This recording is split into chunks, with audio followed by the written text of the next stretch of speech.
오늘 성경을 보겠습니다. 로마서 2장 14절부터 15절까지입니다. 율법 없는 이방인이 본성으로 율법의 일을 행할 때에는 이 사람은 율법이 없어도 자기가 자기에게 율법이 되나니 이런 이들은 그 양심이 증거가 되어 그 생각들이 서로 혹은 송사하며 혹은 변명하며 하여 그 마음에 새긴 율법의 행위를 나타내느니라. 오늘은 마음의 소리라는 제목으로 우리 양심이라고 하는 것에 대해서 한번 얘기를 해보려고 합니다.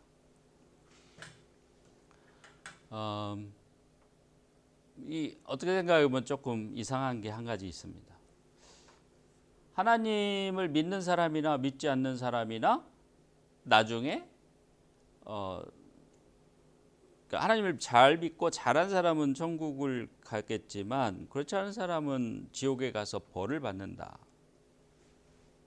하나님을 믿지 않는 사람은 그날 가서 이렇게 얘기할 수 있겠죠.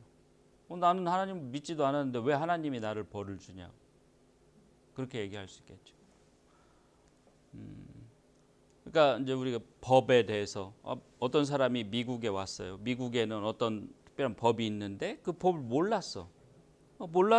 몰랐는데 경찰한테 잡혀가 그걸 어기는 바람에 모르고 어기는 바람에 그 경찰에게 걸려서 벌금을 내고 이렇게 벌을 받아야 되는 상황이 됐어요.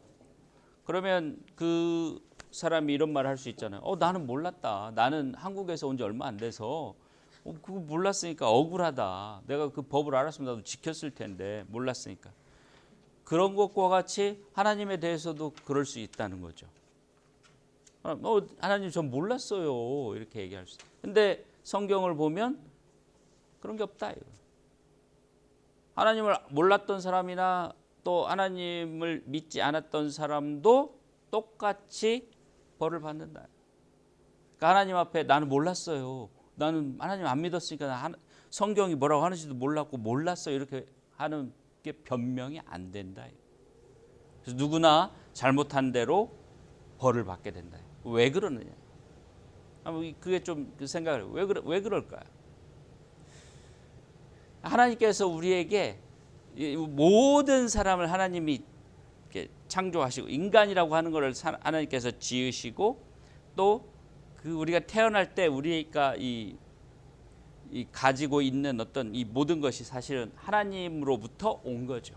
물론 하나님이 일일이 다 그대로 그때 만들어 주었다 이렇게 하기는 어려울지 몰라도 어쨌든 하나님이 정해진 이런 생명의 법칙대로 그걸 통해서 사람이 태어나고 그렇게 됐죠. 그런데 이상한 게 한 가지 있어요. 이상한 게 한 가지 있는데 우리 인간에게는 동물에게는 없는 게 한 가지 있습니다. 뭐냐면 그게 양심이라는 거예요. 양심.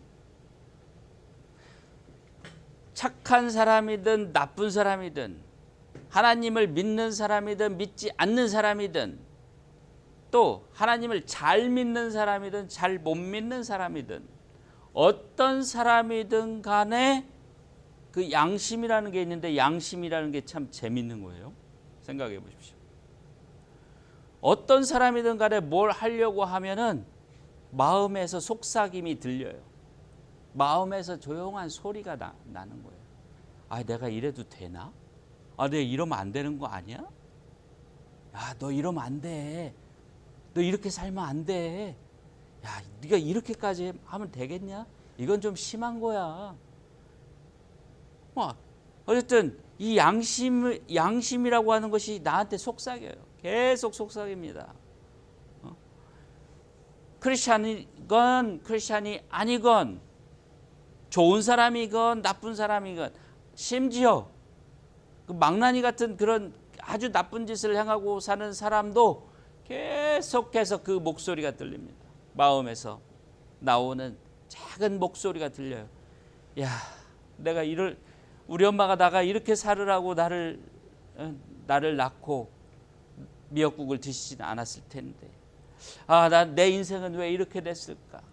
왜 나는 이렇게밖에 살 수 없는 것일까? 나쁜 짓을 하면서도 계속해서 그 목소리가 들립니다. 어제 우리가 녹두꽃이라는 드라마를 마지막 편을 봤는데 그 두 형제의 이야기죠. 한 형제의 형은 그 동학 농민 전쟁에서부터 시작해가지고 의병으로 활동을 한 사람이고, 동생은 그 나쁜 사람들 편에 계속 서서 나중에는 일본의 앞잡이가 돼가지고 사람들을 죽이고 그 동학에 참가했던 사람들을 막 수만 명 죽게 만드는 그런 나쁜 그런 짓을 하는 사람이에요. 근데 마지막 결론에서 어떻게 되냐면 이 형이 이제 잡혔어요. 그 동학 그 의병이 잡혔는데 이 사람이 그 군수였어요. 근데 이제 이 형을 풀어주고 도망갈 수 있도록 길을 놔주고 자기는 자살을 해요. 왜 그러냐면 양심이라는 게 있어요. 계속 그 양심이 이 사람을 얘기를 하는 겁니다. 여기 오늘 읽었던 성경에서 그 양심이 증거가 되어 그 생각들이 서로 혹은 송사해. 야, 너 그러면 안 돼. 그러면 안 돼. 너는 지금 잘못하고 있어. 이렇게 해야 되는 거야. 라고 하고, 혹은 변명해요. 아, 그래. 너는 잘하고 있어. 잘하고 있으면 넌 잘하고 있어. 다른 사람들이 뭐라고 해도 너는 괜찮아. 잘하고 있어. 네 양심에 너는 거리낌이 없어. 이렇게 얘기를 하는 거예요. 그래서 그 사람은 결국 자기 양심이 계속 괴롭히는 거예요. 네가 왜 이렇게 사냐? 너는 속았어. 너는 일본 놈들한테 속은 거야. 어떻게 너가 일본의 앞잡이가 돼가지고 그 많은 사람들을 죽게 하고, 심지어 니네 가족들을 그렇게 죽게 하고, 니네 형을 쫓아서 감옥에 지금 가둬놓고 죽이려고 하고, 어떻게 그럴 수가 있느냐? 그 사람이 그냥 계속 그 소리를 그냥 머릿속에 마치 그냥 그 다른 사람은 듣지 못하지만 그 본인은 마치 확성기가 틀어져 있는 것처럼 계속해서 마음속에서 올라오는 그 양심의 소리를 들었을 것이고, 그 소리, 그것 때문에 너무너무 괴로워서 결국은 자살을 선택합니다. 우리 성경에도 이런 경우가 있습니다. 성경에도 이와 비슷한 그런 예가 있는데, 우리가 흔히 예수님의 제자 그러면 누구를 떠올리죠? 베드로. 예수님의 가장 기록이 많이 나와 있는 제자가 베드로죠. 그다음에 요한도 있지만 12명이 제자가 있었지만, 그 12명의 제자 중에 베드로가 가장 뭔가 특출한 그런 게 있었고요. 그다음에 또 그 12명의 제자 중에 예수님을 배신하고 팔아먹은 제자가 있죠. 유다입니다. 유다, 가룟 유다. 또 다른 유다가 있는데 그 유다가 아니고 가룟 유다. 하여튼 팔아먹은 유다가 있어요. 이 두 사람은 공통점이 있습니다. 예수님을 배신했다는 공통점이 있어요. 가장 성경에 기록이 많이 나오고 나중에 훌륭한 일을 많이 한 제자인 베드로도 예수님을 배신했고, 예수님을 팔아먹고 결국 예수님이 십자가에 못 박혀 죽게끔 한 그 가룟 유다도 예수님을 배신했어요. 배신했다는 측면에서 보면 이 두 사람은 같은 사람입니다. 같은 공통점이 있어요. 이 사람들이 배신하는 과정을 한번 우리가 재구성을 해서 한번 생각을 해보자. 어땠겠어요?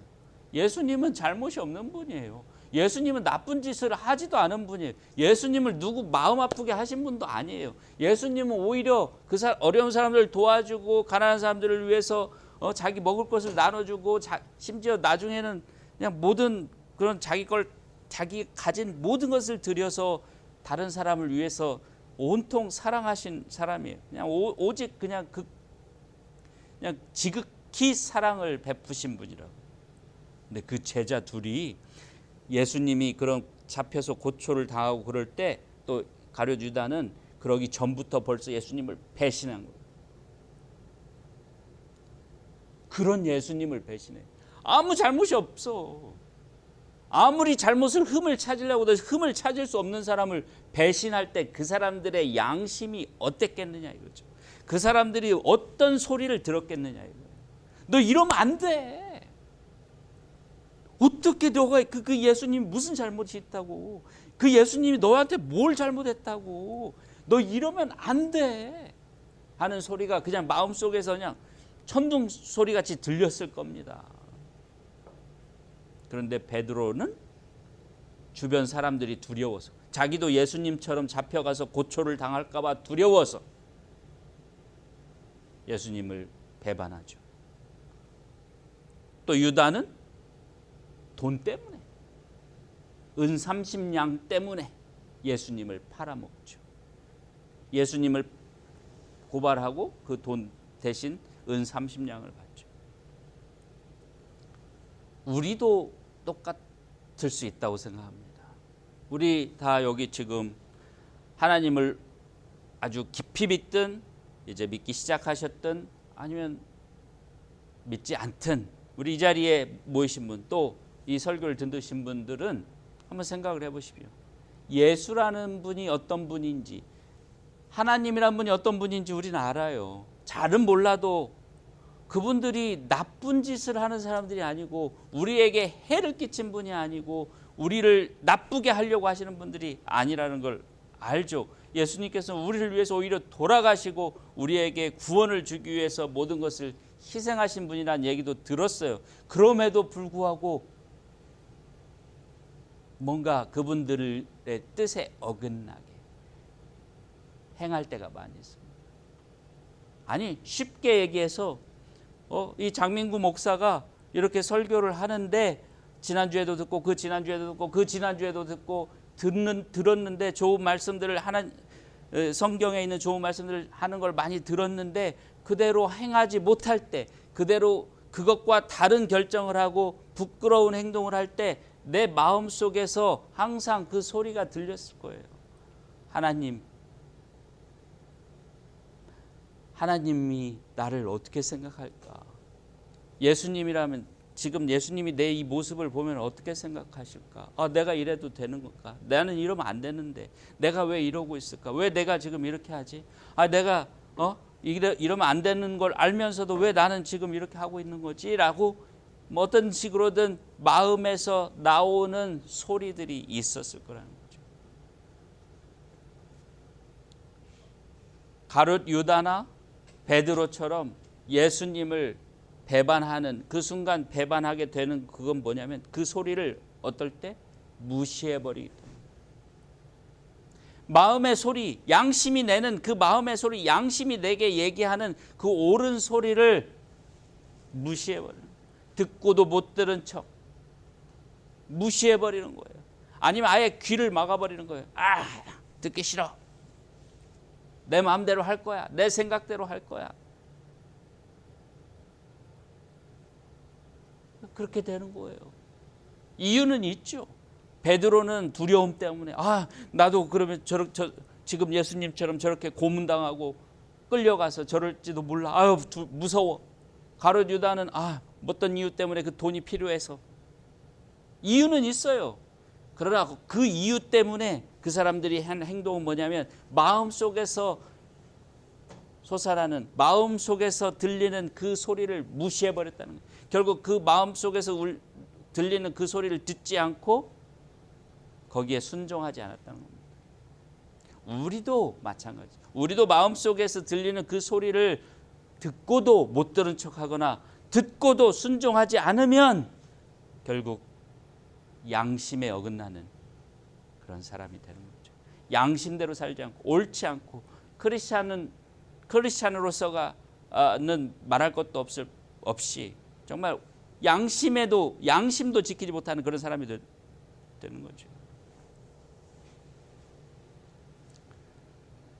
그러나 베드로는 지금 성경에 가장 많이 기록된 예수님의 제자 중에 한 사람이 됐습니다. 가룟 유다는 자살을 했어요. 그 양심에서 나는 소리를 베드로는 단 한 번은 그걸 듣지 않고 순종하지 않았기 때문에 예수님을 잠깐 배반했지만, 다시 그 양심에서 나는 소리를 다시 귀 기울여 듣고 회개하고 제자리로 돌아갔어요. 그리고 그 한 번 그렇게 예수님을 배반한 것을 회개하고 제자리로 돌아왔을 때 베드로는 훨씬 더 강하고 훨씬 더 좋은 사도가 되었습니다. 그러나 가룟 유다는 계속해서 마음의 양심에서 울려나는 그 소리를 듣지 않았어요. 결국은 회개해야 된다. 예수님의 이름으로 다시 되돌아서야 된다 하는 그런 소리를 듣지 않고 결국은 그냥 자기 인생을 자기 목을 매달아서 끝내버렸죠. 그건 어떤 사람은 아이고 죽었으니까 반성을 했겠지 그런 생각이죠. 죽으면 반성이 아니죠. 끝내버리는 거예요. 거기서. 진짜 반성은 살아서 그것을 되돌릴 수 있는 만큼 되돌리는 것이 반성이죠. 그래서 하나님께서는 우리가 크리스찬이 되기 이전에 벌써 우리한테 양심이라는 걸 주셨습니다. 꼭 크리스찬이 아니라도 하나님을 믿지 않더라도 성경을 모르더라도 모든 사람에게 하나님께서 주신 양심이라는 게 있어요. 크리스찬이 된 다음에도 그 양심은 살아 있습니다. 하나님을 믿는 사람에게도 그 양심은 똑같이 살아 있습니다. 그래서 그 양심은 크리스찬이든 아니든 누구에게든 끊임없이 하나님의 뜻이 무엇인지를 얘기하는 거예요. 이렇게 하면 안 돼. 이렇게 해야 돼. 너 이렇게 좋은 사람이 돼야 돼. 야, 너희 엄마 아버지를 생각해봐. 얼마나 고생을 했는데 네가 엄마 아버지 앞에 부끄러운 사람이 돼서는 안 되지 않겠어? 이런 얘기를 계속 해주는 게 양심이에요. 크리스찬이 되었다고 해서 그 목소리가 사라지는 것도 아니고 크리스찬이 아니라고 해서 그 목소리가 없는 것도 아니란 말이죠. 그래서 어떻게 보면 하나님께서는 우리가 크리스찬이든 아니든 하나님의 뜻에 맞게 잘 살아서 여기 성경에서 얘기하듯이 율법이 없는 이방인도 구원을 받을 수 있는 길을 이미 우리에게 주셨는지도 몰라요. 우리 한국말에 이런 말이 있죠. 먼저 사람이 되라. 이런 말씀입니다. 훌륭한 일을 한 사람이 뭔가 잘못하고 인간적이지 못하고 그러면 어른들이 그런 말이죠. 아이고 먼저 인간이 돼야지. 이런 말. 무슨 얘기예요? 먼저 인간이 된다는 뜻이 뭐예요? 하나님께서 우리가 태어날 때부터 우리에게 주셨던 그 양심의 바른 사람이 돼야 된다는 거죠. 양심의 목소리에 귀를 기울이고 그 양심의 목소리에 순종하는 그런 사람이 돼야 된다는 것이죠. 그래서 오늘 우리 여기 다 하나님을 아시고 조금이라도 아시고 많이 아시고 깊이 아시고 덜 아시고 어쨌든 하나님을 아시고 예수님을 아시는 분들이지만 여전히 우리는 양심이라고 하는 것이 우리한테 살아있고 그 양심이 우리를 옳은 길로 인도하려고 계속해서 우리에게 속삭이는 그 목소리가 있다. 그리고 그래서 우리는 그 목소리를 듣고 귀 기울이고 또 순종해야 한다는 것을 말씀드리고 있습니다. 우리 세례 아까 먼저 좋은 말씀할 때 세례에 대해서 읽어봤는데 세례가 뭐냐? 베드로전서 3장 21절에서는 뭐냐면 이렇게 얘기를 합니다. 선한 양심이 세례란 선한 양심이 하나님을 향해 나아가는 간구라고 합니다. 결국 세례라고 하는 게 뭐냐면 양심의 목소리에 순종해서 하나님을 향해서 나아가는 거예요. 그 양심의 목소리에 순종해서 물에 들어가서 나는 예수님과 함께 죽고 다시 태어나서 이제 예수님 하나님의 뜻에 맞게 살겠다고 하는 그 표현을 하는 게 세례입니다. 양심의 목소리에 따라서 하는 것이 세례입니다. 세례도. 양심이라는 것은 그래서 우리의 구원에 정말 없어서는 안 될 것입니다. 그리고 그 양심이 늘 언제나 우리가 무슨 일을 하든 무슨 결정을 하려고 하든 어떤 생각을 하든 우리에게 들려주는 그 작은 목소리, 마음에서 나는 작은 목소리를 내고 있다는 것을 잊어서는 안 돼요.